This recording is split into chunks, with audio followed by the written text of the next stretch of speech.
When they had sung the hymn, they went out to the Mount of Olives. Then Jesus said to them, "You will all become deserters because of me this night.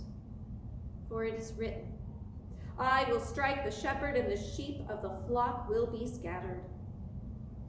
But after I am raised up, I will go ahead of you to Galilee."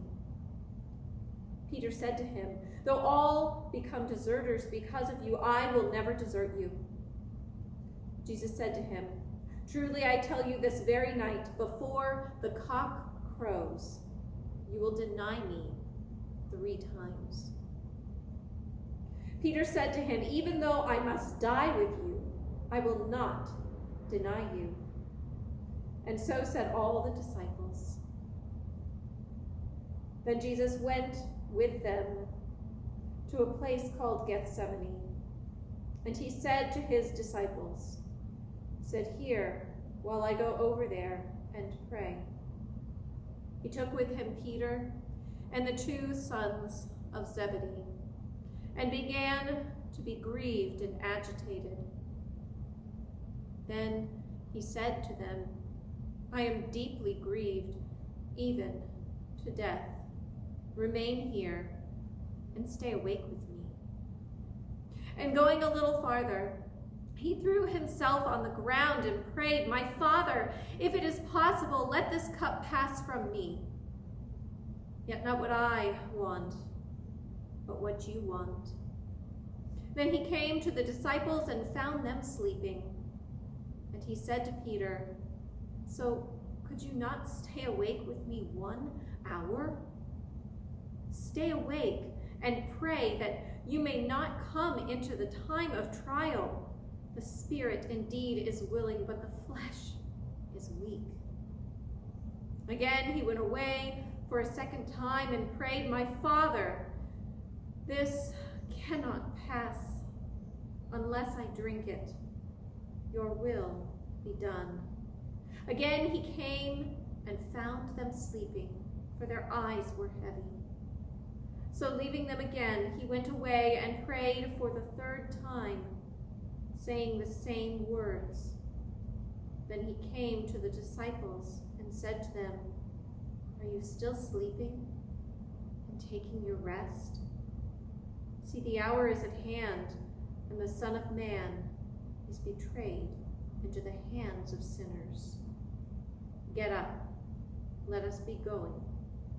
See, my betrayer is at hand."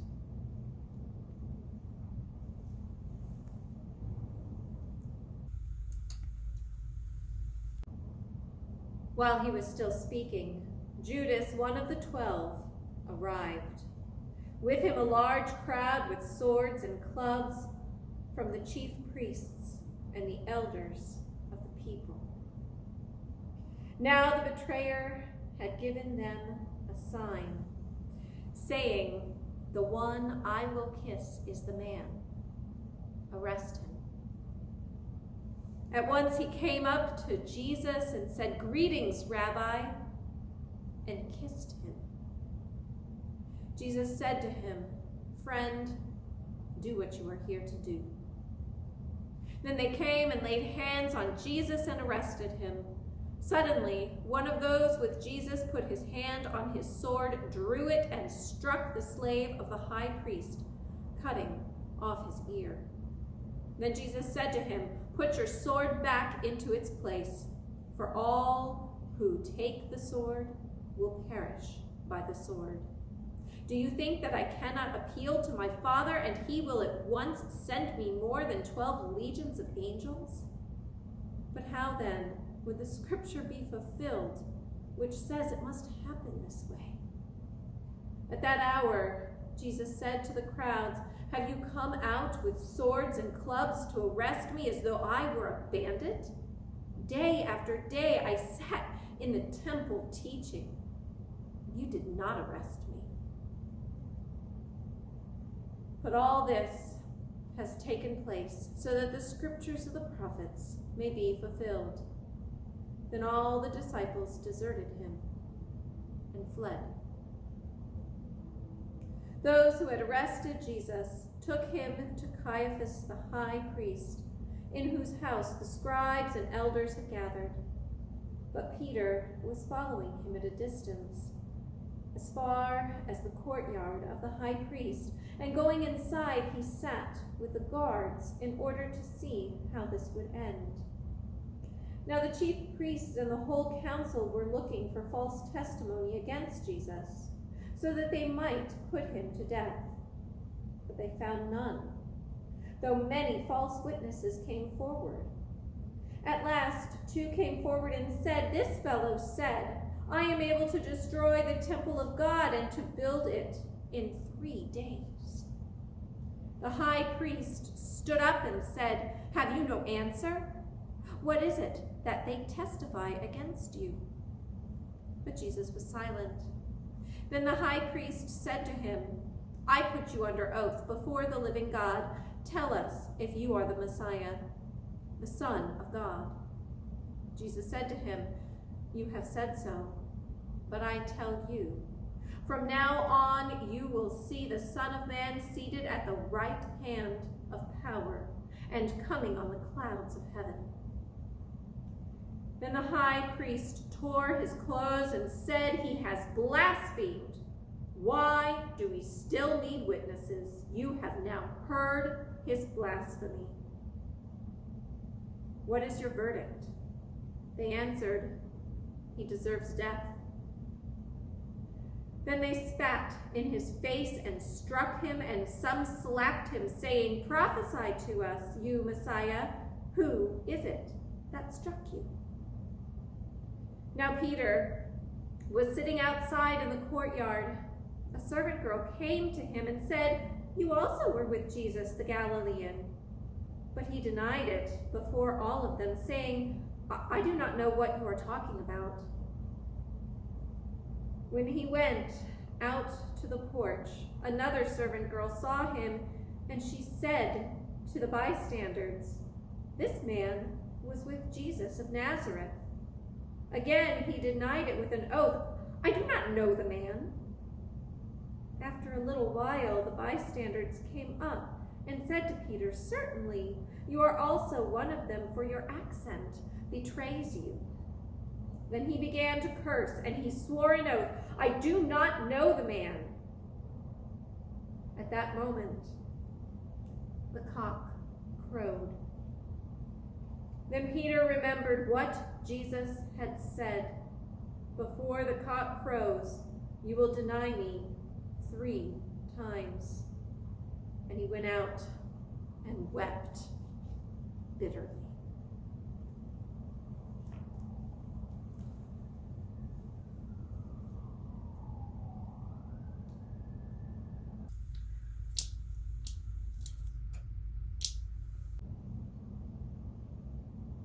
When morning came, all the chief priests and the elders of the people conferred together against Jesus in order to bring about his death. They bound him, led him away, and handed him over to Pilate, the governor. Now Jesus stood before the governor, and the governor asked him, "Are you the king of the Jews?" Jesus said, "You say so." But when he was accused by the chief priests and elders, he did not answer. Then Pilate said to him, "Do you not hear how many accusations they make against you?" But he gave no answer, not even a single charge, so that the governor was greatly amazed. Now at the festival, the governor was accustomed to release a prisoner for the crowd, anyone who they wanted. At that time, they had a notorious prisoner called Jesus Barabbas. So after they had gathered, Pilate said to them, "Whom do you want me to release for you, Jesus Barabbas, or Jesus, who is called the Messiah?" For he realized that it was out of jealousy that they had handed him over. While he was sitting on the judgment seat, his wife sent word to him, "Have nothing to do with that innocent man, for today I have suffered a great deal because of a dream about him." Now the chief priests and the elders persuaded the crowds to ask for Barabbas and to have Jesus killed. The governor again said to them, "Which one of the two do you want me to release for you?" And they said, "Barabbas." Pilate said to them, "Then what should I do with Jesus, who is called the Messiah?" All of them said, "Let him be crucified." Then he asked, "Why? What evil has he done?" But they shouted all the more, "Let him be crucified." So when Pilate saw that he could do nothing, but rather that a riot was beginning, he took some water and washed his hands before the crowd, saying, "I am innocent of this man's blood. See to it yourselves." Then the people as a whole answered, "His blood be on us and on our children." So he released Barabbas for them, and after flogging Jesus, handed him over to be crucified.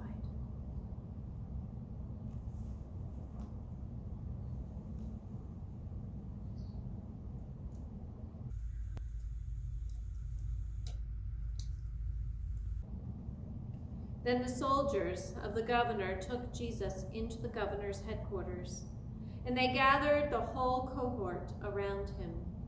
They stripped him and put a scarlet robe on him, and after twisting some thorns into a crown, they put it on his head. They put a reed in his right hand and knelt before him and mocked him, saying, "Hail, King of the Jews!" They spat on him and took the reed and struck him on the head. After mocking him, they stripped him of the robe and put his own clothes on him. They led him away to crucify him. As they went out, they came upon a man from Cyrene named Simon. They compelled this man to carry his cross. And when they came to a place called Golgotha, which means place of a skull, they offered him wine to drink mixed with gall, but when he tasted it, he would not drink it. And when they had crucified him, they divided his clothes among themselves by casting lots. Then they sat down there and kept watch over him. Over his head they put the charge against him, which read, "This is Jesus, the King of the Jews." Then 2 bandits were crucified with him, one on his right and one on his left. Those who passed by derided him, shaking their heads and saying, "You who would destroy the temple and build it in 3 days, save yourself. If you are the Son of God, come down from the cross." In the same way, the chief priests also, along with the scribes and the elders, were mocking him, saying, "He saved others, he cannot save himself. He is the King of Israel. Let him come down from the cross now, and we will believe him. He trusts in God. Let God deliver him now, if he wants to. For he said, 'I am God's son.'" The bandits who were crucified with him also taunted him in the same way.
darkness came over the whole land until 3 p.m.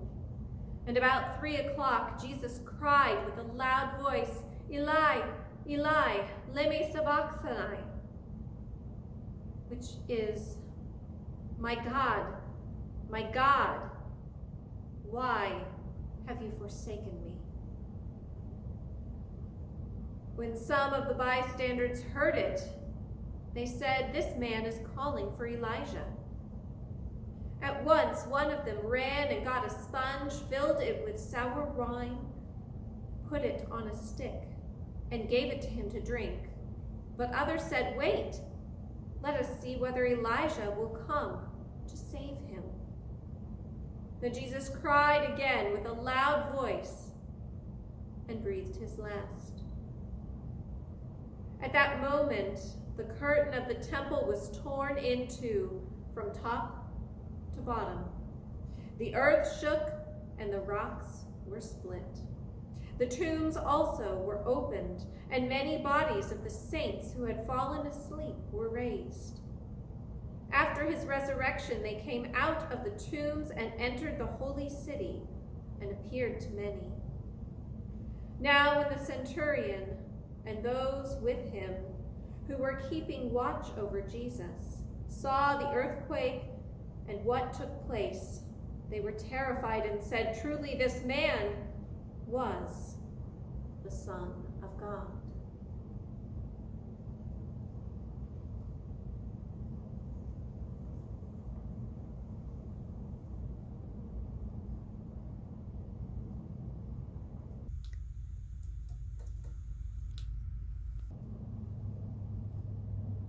When it was evening, there came a rich man from Arimathea named Joseph, who was also a disciple of Jesus. He went to Pilate and asked for the body of Jesus. Then Pilate ordered it to be given to him. So Joseph took the body and wrapped it in a clean linen cloth and laid it in his own new tomb, which he had hewn in the rock. He then rolled a great stone to the door of the tomb and went away. Mary Magdalene and the other Mary were there, sitting opposite the tomb. The next day, that is, after the day of preparation, the chief priests and the Pharisees gathered before Pilate and said, "Sir, we remember what the impostor said while he was still alive. After 3 days I will rise again. Therefore command that the tomb be made secure until the 3rd day. Otherwise his disciples may go and steal him away and tell the people he has been raised from the dead. And the last deception would be worse than the first." Pilate said to them, "You have a guard of soldiers. Go and make it as secure as you can." So they went with the guard and made the tomb secure by sealing the stone.